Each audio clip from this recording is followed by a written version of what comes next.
What is MBS, or mortgage-backed securities? But before I dive into today's topic, hit that like and subscribe button for more updates on the Arizona housing market.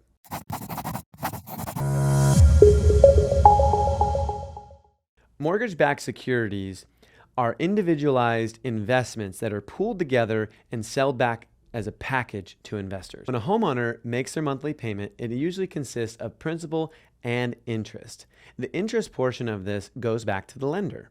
These mortgage-backed securities collect this interest and cash flow it to its investors. MBSs can be structured in multiple different ways depending on the underlying mortgages that they are backed with. Some of these carry a different level of risk, and those are passed on to the investors depending on the type of security that they bought.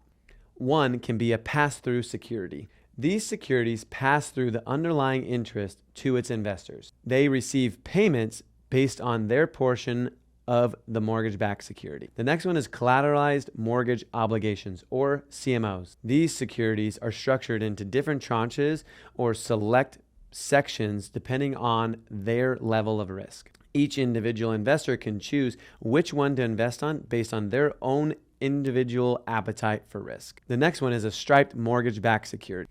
These types of securities separate the principal and the interest from each other and then sell them back to the investors directly.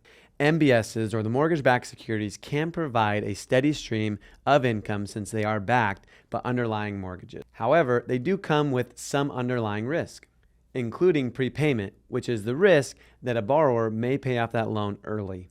Interest rate risk, which is the risk that that underlying interest rate might become less favorable and pay out smaller amounts. And credit risk, which is the risk that that mortgagee might end up defaulting on that mortgage.